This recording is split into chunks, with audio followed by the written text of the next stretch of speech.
Hello and welcome to Between Two COOs, where phenomenal chief operating officers come to share their knowledge, advice, and at the very end of the episode, their crazy stories. I'm your host, Michael Koenig, and I'm excited to welcome our guest, Cathy Hawley, co-founder of Bolster, an on-demand executive talent marketplace that helps accelerate companies' growth by connecting them with experienced, highly vetted executives for interim, fractional, advisory, project-based, or board roles. Prior to Bolster, Cathy served in a number of executive roles throughout her career, which includes an 11-year stint at ReturnPath, where she was the chief people officer. Cathy also co-authored the startup CxO, which famed venture capitalist Fred Wilson described as not being a book, but rather a field manual to building a management team and scaling a company. Cathy is the first chief people officer that we've had on. I asked her to join us to help pull back the curtain on what is a vital role within any company, that of making sure that everyone at the company can excel, find belonging, and enjoy their work. Welcome, Cathy. I'm excited you're here. Thanks, Michael. Great to be here. Let's start off. What was your path to becoming Chief Product Officer and landing at ReturnPath and now Bolster? See, I started my career actually, I did an HR degree. So I got my bachelor's degree in HR, mostly because it was, by the time I decided my major, it was the only thing I could finish on time with. And I went into HR for about a year. And then I left the country, went to the UK for a few years, and could not find any work in my field. So I was a counselor for victims of domestic violence. And I mention that because I actually think that helped me change the path that I might have had in human resources. So my first HR job out of college was, I was actually HR manager for a truck stop. And but basically like really helped you understand everything. I did workers' comp and payroll and benefits and legal issues, EEO issues, everything. And that might have been the path I continued on if I had not veered off and moved to the UK for a few years. So then I think that shaped kind of HR leader I became. So moved back to the US and just started working in HR jobs over, various different types of HR jobs. Ended up at a company called DoubleClick, which was acquired by Google. Actually, some of our divisions were acquired by a bunch of different people, but that was kind of my first stint back into real HR for a tech company, where we could really start being, I guess I could start being more of a true people leader versus an HR leader. Chief People Officer, it's such a vital but misunderstood role. And oftentimes people have kind of like that stodgy view of HR, right? Where they jokingly throw out the HR violation type of deal. And it's almost like the people officer role or HR role is like a police in the company. But that really isn't the case at all. Can you kind of walk us through the different parts of people operation? What goes into keeping an organization ticking? Yeah, your police officer comment resonates with me. You walk in a room and people will be, "Oh, HR's in the room," and I'm like, you should be having the same conversation whether I'm here or not, and I'm just a person. I'm not your HR police. But I think there's a real misperception. Well, there's a misperception about HR and expectation of HR. So we started off as like personnel, tried to move to human resources to make sure that people saw the human in it, and then started, talking about it as people. So that for that very reason. So people, language changes. And we want to change what you think about when you think about your people HR department. So change the language around it, but also some of the practices changed around it. And there's a lot of kind of industry type thing that would explain a little more about, why was the function the way it was originally and why did it need to shift? But the way I think about it for tech companies, which is what I've been involved with, is you have a responsibility for really building a great culture. And maybe it started because it was hard to retain people if you were just focused on kind of personnel. All you're doing is getting people in and paying them, and or even if you're just focused on HR, where you're a little bit more like, I'm responsible for the company risk. And I think that it could have started because we ended up needing to focus on people so that someone in the organization was really focused on that. It probably came out of a business need of companies to understand their people and be able to retain and attract the right talent. But it definitely is that in tech companies where I've been focused the last 15 or 20 years, if you have knowledge workers and you want to retain them, it's not enough just to say, hey, here's a job and you're going to get a paycheck and here's your benefits. You have to really treat people as people, understand what their goals are, what their motivations are, how how to best provide everything they need in an environment, not just their payroll benefits. And it really has changed relatively quickly if you think of how long HR has been around and then modern people operations that, at least within tech, we're used to seeing. Can you maybe speak a little bit to that? Why is it that we've seen so much change and so much development within the people ops function really kind of accelerate over the last maybe, I don't know, 20 years? At least since I've been in the workforce, it's changed. Yeah, I mean, I think that, again, I think it was a little bit to do with the type of employees you are. When I was working back when I worked with more manufacturing or people who were on the ground doing work with their hands, there was a little more, you just need to write the rules and people need to follow the rules and they need to know what to expect when they come in. But I think as more tech companies have come on, there's more creativity around that. So you have companies, bigger companies like Google who are, kind of setting the bar for what's expected in the workplace. And I think that's probably some of the shift that has happened with that. And yeah, everyone has to follow along and make sure that they're thinking through it. People have choice about where they go. I'm sure there's a lot of factors like social media. People can rate their employers now, and they can, if you work somewhere that's great, you can tell me that it's great. It's not just your circle of friends who knows, it's, your circle and their circle. So I think there's probably a lot of factors that go into people needing to be a great place to work. But probably the biggest factor that forces companies to change what they do is whether they can attract talent or not, or whether they can keep talent, and their kind of bottom line. I mean, I don't like to think like that because I don't think that's the only reason you build a great company. But I think a lot of companies do that. They realize that they need a competitive advantage, and that competitive advantage is people, which means that you have to build the practices and processes and values around your people if you want to be successful. And they continue to add on, right? There are new employee benefits or new, let's call them flexibilities that we've seen throughout. Pretty soon, who knows? It could be really great to be an employee somewhere. Yeah, exactly. When I think back to, at least when I lived out in Colorado, I recall Return Path, just everyone spoke so highly of it. It was such a great place to work. And you all had really nailed the culture portion. And I mentioned in the beginning how a lot of people operations is also around creating a sense of belonging. How did you all go about that and create that culture at Return Path? I would say probably started from the very beginning of the company that was one of the drivers of our CEO really wanting to start a company because he felt like he'd been treated so badly in some of the other places he worked. He thought, surely you can have a successful company and treat people well. So a lot of things we did, I mean, he hired the right people who had good vision around building, a good culture. But a lot of it goes back to his values and how he prioritized things.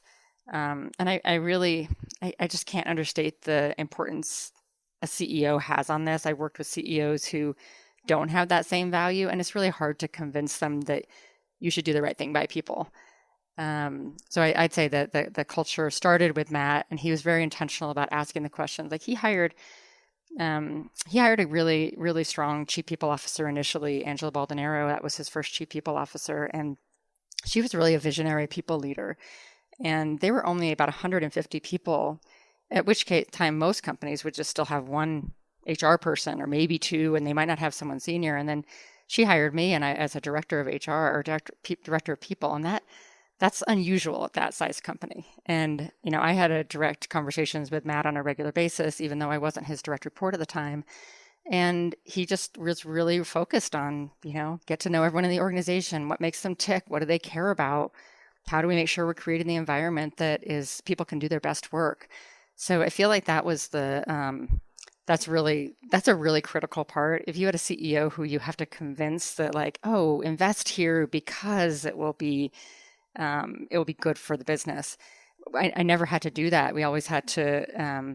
He was always front and center about it and realizing he was going to make those investments regardless, and we just needed to figure out how to best take the investments he was making and build the right practices and programs around people. It's so interesting how you mention that even at 150 people, bringing in a director was abnormal. I recently had a conversation with a very early stage multi-time founder, so not their first time through this, and they had brought on a head of people operations as the fifth hire that early on. And I asked them why. Like, why are you prioritizing that? You're a tech company. Why are you prioritizing that over, say, another engineer? And their response was just, if I don't, then what is the culture going to be and what am I going to build upon? Just in a short period of time, that is rather remarkable, like a remarkable shift in Yeah, how we're I thinking agree. about it. Even 5 years ago, I don't think you would have found, and we work at Bolster, we work with startups every day, and I'm so like pleasantly surprised when people are, yeah, they might need a fractional chief people officer, but they're prioritizing that along with a product officer or an operating officer or a technical officer. Like they really understand how important it is to build that in from day one, especially if they're an all remote company. Absolutely. Can you speak a little bit to that? Can you expand on it? Yeah, I mean, I think that when you're all remote, well, it's just harder to, you're not seeing someone and saying, hey, let me just chat with you, Michael. I mean, it's not a natural part of my day to day, right? So you have to put in things that put in practices that allow us to all connect.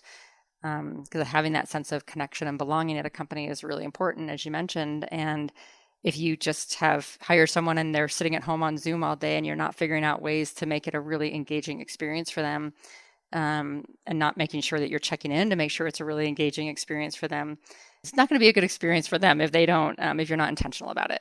So I think a chief people officer can help you think about that. They can help you, and a chief operating officer, but they can think about what is the operating system that allows people to share information, to communicate effectively. What kind of things do we want to do to make sure that people get the support and development they need when we're all sitting in our own offices? It is an interesting challenge, isn't it? Especially when you try not to be on Zoom too much, but then also strike that balance of, well, maybe let's just pop in and all have lunch together if you're around type of deal. So kind of being, as you said, intentional about how you use that time. That makes a lot of sense. And in terms of what you've seen, at least from my perspective, there's probably a lot of companies that didn't have such positive experiences with remote. However, some have. And what do you think played into that?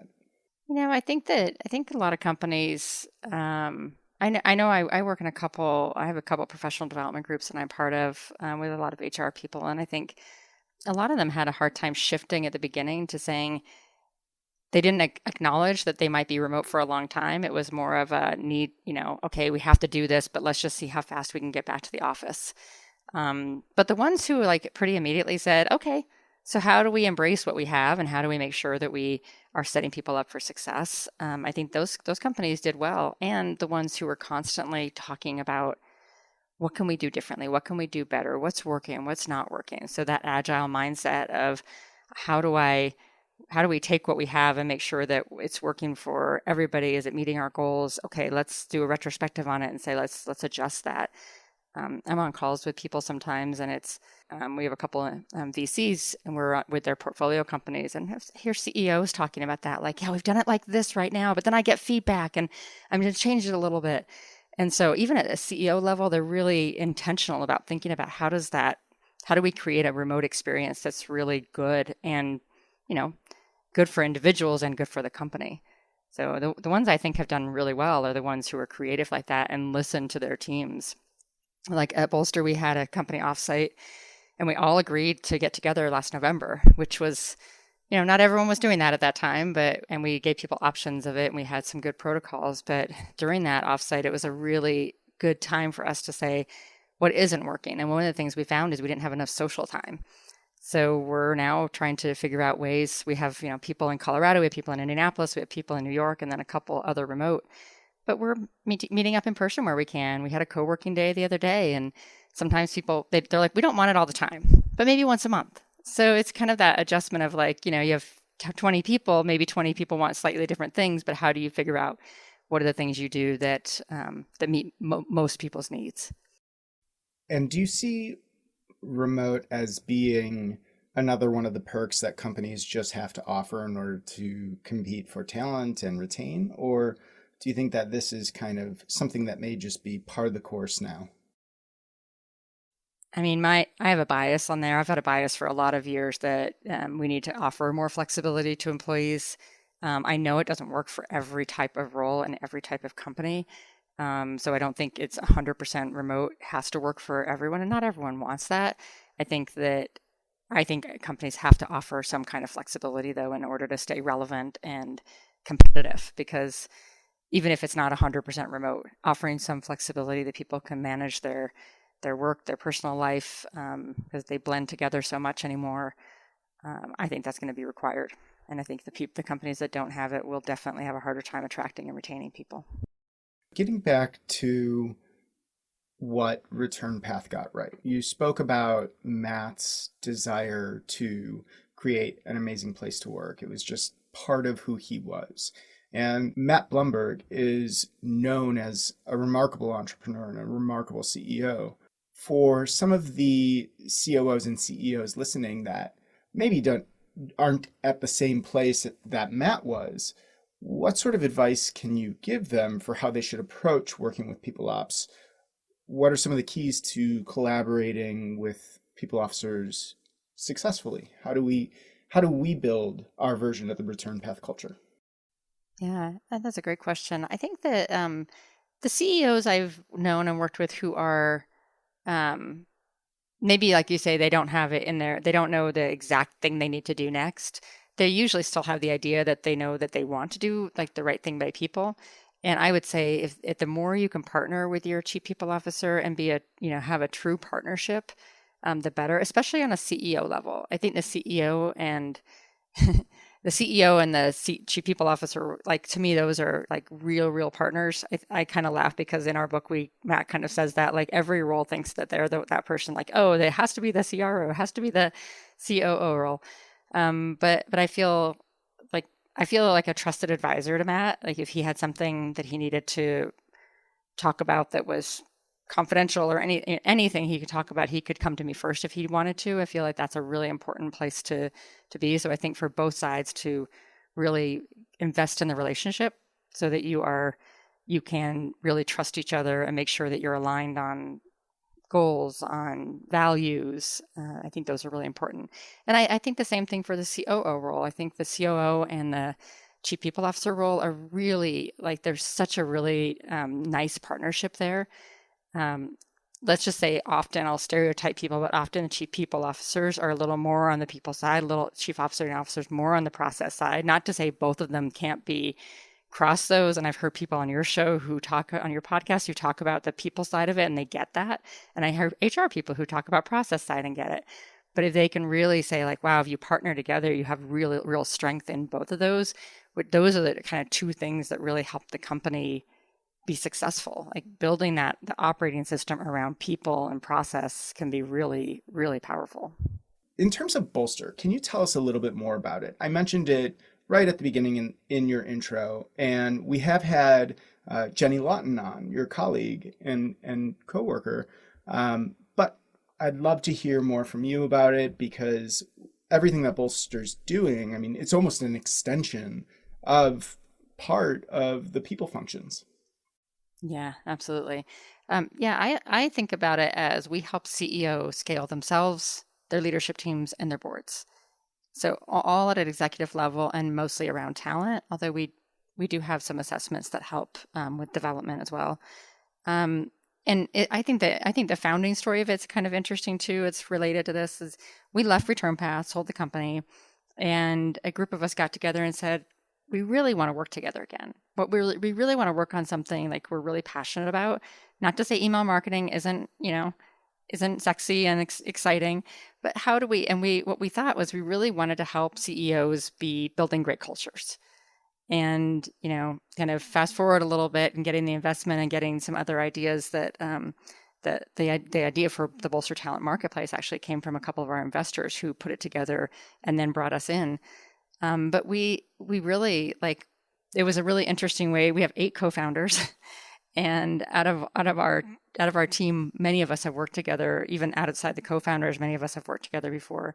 But it was a really interesting experience in taking like what we already had and saying, okay, how do we then take that and share it with other people? And then we also are a company that needs to have our own operating system. And how do we build our operating system that's inclusive, that brings people who didn't work with us in the past who still, can help them be successful as well. But that was an interesting, kind of chief people officer, chief operating officer type of a challenge we had, but a really fun journey. Well, that's really interesting. And I wonder if you can expand on what you just said about building your own operating system to bring in people who you haven't worked with before so that you can kind of, welcome into the group or the family. At some point in our career, we've worked with people that we've worked with before, and you have that rapport that's already built. How have you all designed that to welcome people into that group? It's probably an agile way. The first two people we had who were non-return path folks, we brought them in and said, okay, well, like, here's the operating system we have now, and like, what's missing to make you, and then they asked a bunch of questions that make us go, okay, that needs to be brought into onboarding. Next time we hire someone, we need to tell them, we need to make sure so then we built a kind of a lightweight onboarding that the next people who came in got a more lightweight onboarding with, okay, we talk about our philosophy, our values, our operating system, how do we do work? So we're still lightweight. We're still only, less than 30 people. But we're more intentional about like bringing people in and making sure they understand, hey, relationships are first for us, because that's a really important thing. So you actually are going to meet most of the people in the company in your first 2 weeks, because you need to have a relationship in order to work with them in the future. So it's not wasted time by spending time with each person and us spending time with each person who comes in. But right now we're small enough that that's a really important component. But we've also articulated our operating system and our values a lot more effectively than we did for the first couple of people who came in, who we made a lot of assumptions because we'd worked together for so many years. Like, that's just how you do things, So we probably did a lot of things by making some mistakes on the first couple, but they were very strong people who, and we knew that coming in, they wanted to be in a mostly self-managed organization. So they were great people to test out our system. So did you iterate on your values? Because I imagined you and Matt and Jenny and your other super experienced co-founders just saying like, all right, everyone, first 5 minutes, let's just knock these out.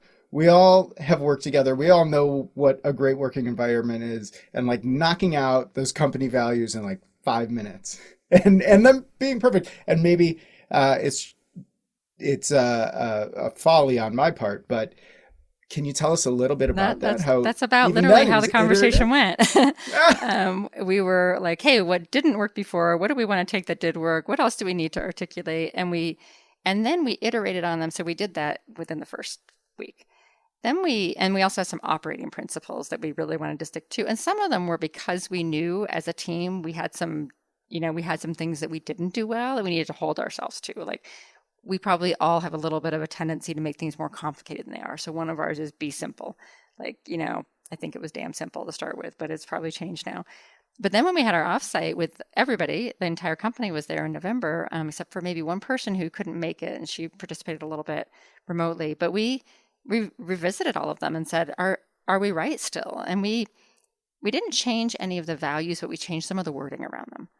So that was that was just a great way it's so nice being so small where you can really, everyone gets a say in what we're doing. And we also articulated more of our philosophy. So we knew we were not hierarchical. We knew that we liked the self-management philosophy, but we hadn't really identified exactly what that was. So now we call it our MISMO. So we're a MISMO. We're a mostly self-managed organization. We made that up. But we had a lot of different terms over the course of the few days, and finally we're like, that's what we are. We're mostly self-managed. So we have a good operating system around, how do you figure out what your work is for the quarter? How do we all figure it out together? How do we make sure we're on the same page? But yeah, we're mostly self-managed. Mostly, and not moderately. So maybe moderately, but I want to shift gears a bit, because what we're seeing right now in the talent marketplace is just kind of abnormal. There's so many people changing jobs. right? It's being known as the Great Resignation. I don't think you can go on to LinkedIn and not see that posted at least once or twice. There are a lot of potential causes, but what are your thoughts on them? And at what point do you think it'll start to calm down?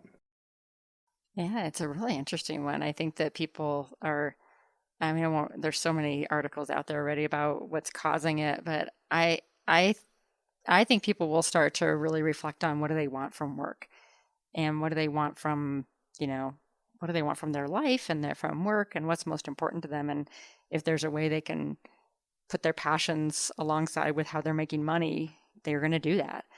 And I think the lesson for employers is to continue. It's really important to build a great culture and invest in people and figure out where do they want to go? How do you help them get there? What if you want to go somewhere that's not a focus of the company?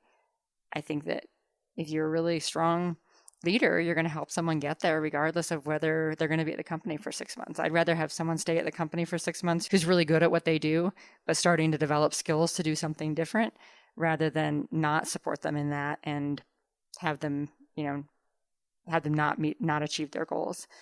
But I think that's what's gonna happen is companies have to get better about caring about what their people want in the office. Do you want autonomy? What do you need? What do you crave? And can we provide that for you?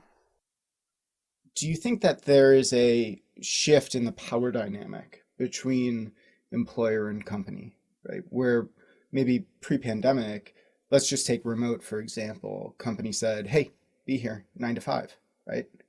And now it's shifted first out of necessity, but as we were talking about before, is remote. It's more acceptable. It's been normalized quite a bit, and it's potentially turning into another one of those perks, another one of those benefits that companies just have to offer, at least within the tech space, in order to be competitive. Would that be a fair assessment that there is this shift? Yeah, I think that's absolutely right that there is a shift in it. And there's still going to be employers who can pay their employees a lot of money and you kind of have a little bit of golden handcuffs. Like that's just going to happen at least for a while because there's some companies where you don't want to leave because you can't quite make that and your lifestyle is what it is and people are going to make a choice to stay at those companies. But there's going to be others that can't afford that or that's not their strongest value, but what you provide employees in the way of development and growth and autonomy and helping them master things like those are the things that I think are going to keep people excited about where they work. And absolutely I think it's a shift in dynamic. And I mean, I've always had a philosophy that you should treat people like they're volunteers, like they have a choice in whether they're going to stay with you or not. Don't treat them as like, oh, you work for me and I'm paying you, so I'm going to have you do this. Like, I feel like you should always treat people like that. And I think that if you have a little bit of a different mindset about the way you treat people, then people respond in that way. And when that's not working out, then you have a conversation about why that's not working out. I love that. What goes into treating people like volunteers? What does that actually look like? I think it's a lot less of telling people what to do every day and a lot more of bringing people along for the ride, helping co-create what your environment is. So I think of it as like you co-create what the goals of the company are, and maybe there's a smaller group of people who co-create that because if you have a 500-person company, you're not all going to be in a room co-creating what the goals of the company are, but that you're co-creating at least part of what you do every day. And if you're co-creating that in a way that achieves the company's goals or like, I'm helping myself achieve my goals, my team achieve its goals, the team helps achieves the company's goals, co-creating that. But I have a sense of, that I have a choice in what I do. So I want to show up every day, not that I have to show up and you're telling me what to do, but I want to show up and I want to do the things because I've helped co-create what that is. And maybe not all volunteers are treated like that, but I think that the ones, if you want to get me to come back and volunteer again, you'll treat me in a way that I'm making an impact somewhere and I'm actually doing work that I find joy in and I'm making an impact because that's important to me. Maybe that's not as important to someone else, but you're figuring out what's important to me and you're making sure that I have the environment and the leadership to be able to achieve that. That's interesting. Yeah, so it's a change in environment but it's almost a shift in mindset about gratitude. So not taking anyone for granted. You spoke previously about building a great culture. Now, for some of us that are listening and saying, okay, culture's pretty good, or I'm seeing a lot of attrition within my workforce, within my team, what advice would you have for them to kind of take a step back and be able to look at their culture and evaluate what's working and what isn't and what they need to do? If you're a leader in a company, I mean, I look at like a COO and chief people officer role. This could be a great projects for them. And I think I heard one of your guests talking about when she first came into a company, just interviewing people, talking to people. So you can do, surveys of them, you can do interviews, but find out what it is that people are experiencing. What is the culture actually like? Because what you want it to be and what it is may be two different things. So figuring out what it is right now, what are people experiencing when they come to work? How are they treating each other? What do they love about what they do? What do they not like about what they do? I think when you talk to people, you will find out what's working and what's not at your company. And then having the plan to fix some of the things that aren't working. So we used to do a survey every year at Return Path, and the last survey results we had, and we're like looking at it going, okay, one of the things that's not driving engagement right now is we don't have a good framework for career development. Like we have some tools in place, but not everyone knows about. So that quarter, that was one of our team's top goals. How do we make sure we have the right tools, the right practices, the right leadership in place, and people have the right tools to be able to focus on this? And that I want to see those scores go up next quarter because people are understanding what we can do and getting the support they need to develop their career. For example, I think that as long as you interview people and take action on it, I think you can really make progress on that. So as a leader, if you take it and say, oh, half my team's leaving, don't point the finger at them. Look at yourself and say, what do I need to do differently to make it so that people want to stay here? And what's the environment I create? I think I hear sometimes when people will say, oh, if I just give this person a 5% more raise, they'd stay. But why did it get to the point where they're wanting to go somewhere for 5% or whatever that number is? I literally heard that last week. Someone left and they told their company they want 5% raise. Is that what they're leaving for? Or are they leaving because they don't love what they're doing? They don't feel seen and heard. They're not getting the leadership they need. What's the real reason they're leaving? You certainly don't want to get to a point where an employer who's offering raises when someone has resigned. You'd hope you can do that proactively. Yeah. You mentioned something interesting about career development. Career development, you have described the part about kind of the professional development side, learning, being able to practice and grow yourself. But then there's also sort of the career trajectory side of it, which can include titles, right? It's a measurable way to evaluate how you're progressing and where you want to get to over the decades. At smaller companies where there's maybe less of an opportunity to move into different roles like that, different leadership roles, to move from an individual contributor to a manager, what advice would you have for those companies to be able to still create an environment in which their people can grow? Yeah, it's an interesting one. I would love to say we don't need to do titles. And I think that we are moving in general away from that. I see a lot more titles that are just kind of generic titles, not level titles. But there is sometimes a need for somebody.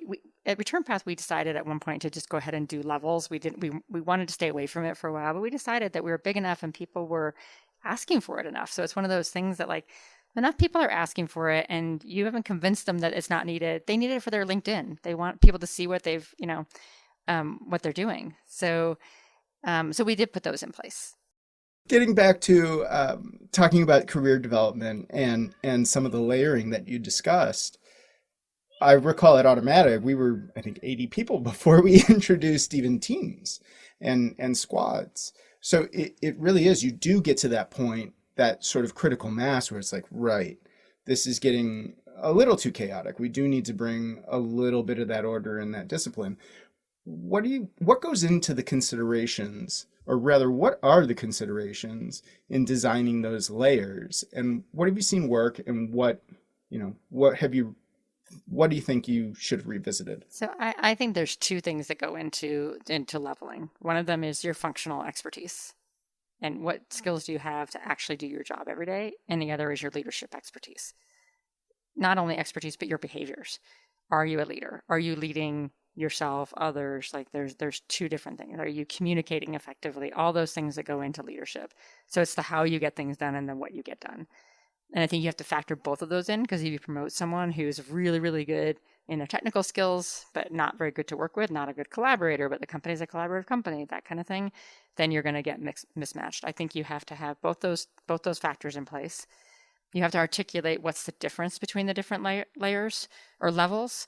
So when I first started at Return Path, we did a project that we said, let's just do 4 levels for the leadership skills. What does it take? What do you expect from someone's entry level for them to how they behave? What do you expect if someone's a senior executive, how they behave, and then what's in between? And then on the technical side, I think, again, you don't have to have it all like, I'm not have to promote you to director, but you have to know what it takes to be a director, individual contributor, engineer. If you're right now, that's your next level. You have to know what skills you need to develop. That gives you a little bit of a goal to get there. So I think those are the couple. I think transparency is really important, and not over-engineering is really important. The first big one we did at Return Path, we over-engineered the heck out of it, and it was so complicated. And we had engineers working on it, which probably helped, right, make it complicated. But it was, people were like, after like a year, they're like, we have a hard time. Like, this takes hours to do every time we do it. And so the next iteration, we simplified it to a point where it was really clear and it was transparent. So if you were going to get promoted, your peers would be able to say, yes, I see you demonstrating those things, and but it's transparent. Not that everyone has to agree on every decision, but I have to be able to justify it, because then if someone else comes and say, why didn't I get promoted? You can point to like, oh, here's 3 things that you have to do in order to get to that level. And maybe the company needs that level. Maybe you only need 2 directors of engineering out of that team. Well, you're not going to get that role. So I think that you're not going to get that role unless there's a position open. So I think being really transparent about when can you get promoted? What does that promotion look like? And what do you have to do to get there? I think are really critical. Let's switch gears. I mentioned at the beginning that you wrote quite the field guide. I mean, I'm holding it right now. This is at least 10 pounds.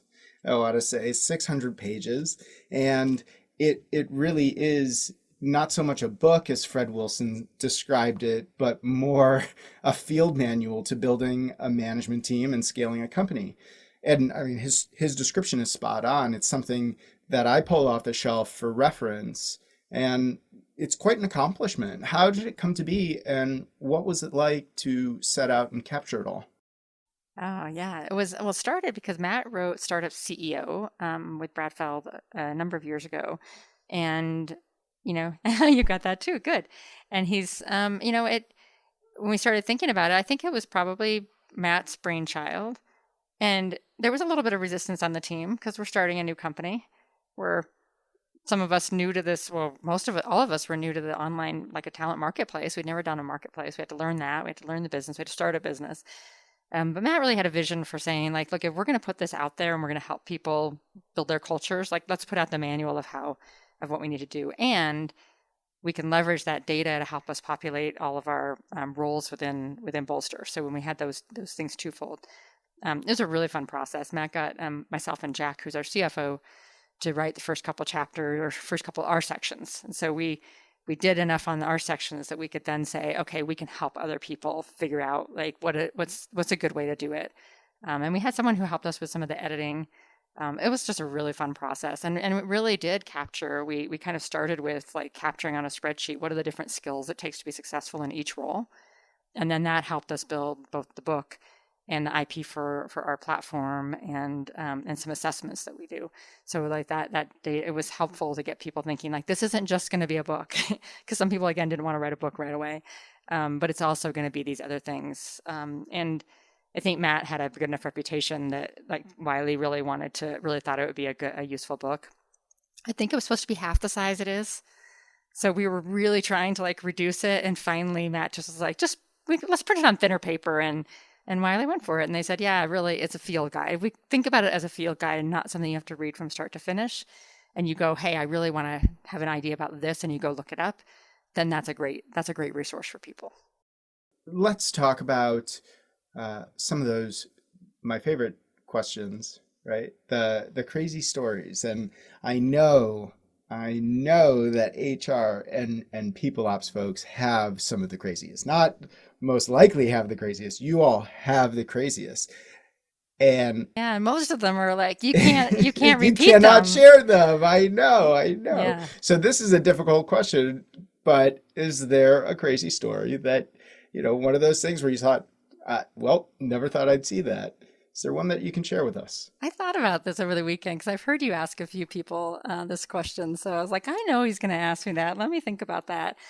Um, so many of my stories are like individual people stories, and so mine probably is not going to be very exciting, but I'll do it in a more of a way that's like it's a way for people professionals to think about how to do things differently.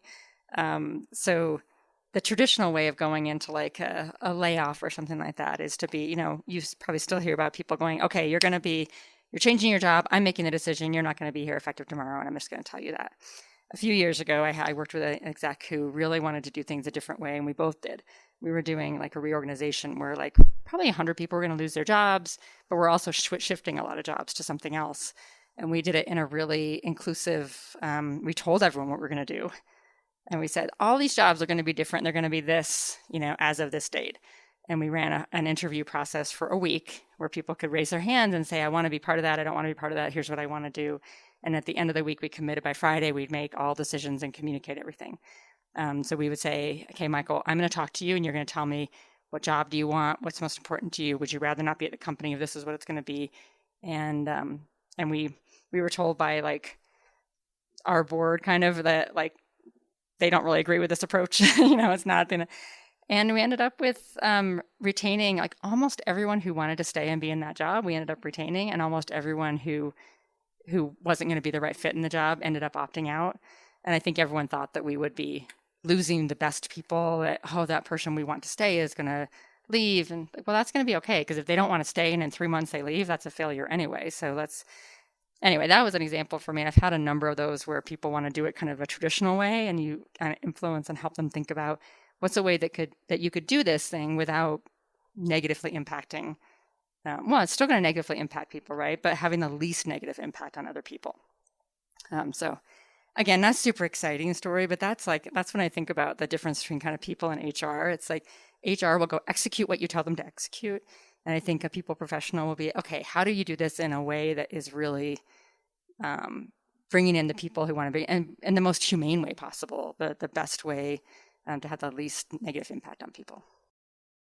Yeah, absolutely. No, it's so helpful because it's hard to remember unless you yourself have been let go from a role before. It's hard to put yourself in someone's shoes, right? This is a horrible moment in their life.